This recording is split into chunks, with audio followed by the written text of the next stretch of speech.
दक्ष police news, पहिले खाकी मग बाकी।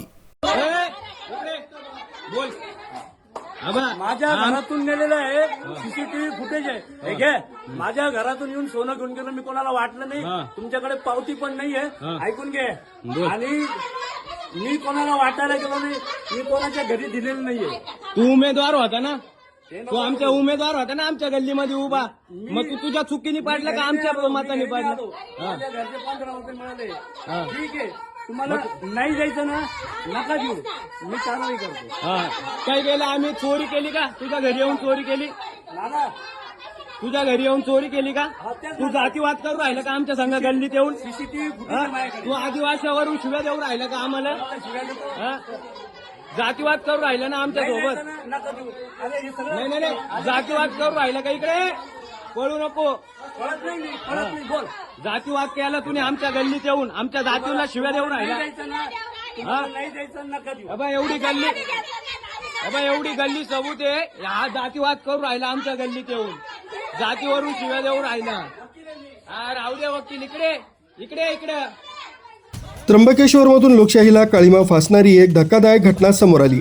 निवडणुकीपूर्वी मतदारांना सोनं वाटणाऱ्या एका उमेदवारानं पराभव झाल्यानंतर चक्क मतदारांकडे दिलेलं सोनं परत मागितल्याचा व्हिडिओ सध्या सोशल मीडियावर तुफान व्हायरल होतोय। या घटनेमुळे राजकीय वर्तुळात खळबळ उडाली। प्रशासन आणि पोलीस यंत्रणा याकडे काय भूमिका घेणार, याकडे सर्वांचं लक्ष लागलंय। लोकशाहीचा उत्सव मानल्या जाणाऱ्या निवडणुकांमध्ये मतदारांना आमिषे दाखवण्याचे प्रकार नवीन नाहीत, मात्र त्र्यंबकेश्वरमध्ये समोर आलेली ही घटना अनेकांना धक्का देणारी आहे। मिळालेल्या माहितीनुसार त्र्यंबकेश्वर इथल्या एका स्थानिक निवडणुकीत उभ्या राहिलेल्या उमेदवारानं मतदारांना आपल्या बाजूने वळवण्यासाठी निवडणुकीपूर्वी सोन्याचं वाटप केलं होतं, परंतु निकाल जाहीर झाल्यानंतर या उमेदवाराचा पराभव झाला। पराभव जिव्हारी लागल्यानंतर या उमेदवारानं चक्क मतदारांच्या घरांवर जाऊन दिलेलं सोनं परत मागण्यास सुरुवात केली। याचाच एक व्हिडिओ सध्या सोशल मीडियावर मोठ्या प्रमाणात व्हायरल होतोय। व्हायरल व्हिडिओमध्ये संबंधित उमेदवार एका गल्लीत काही नागरिकांशी वाद घालताना दिसून येतोय।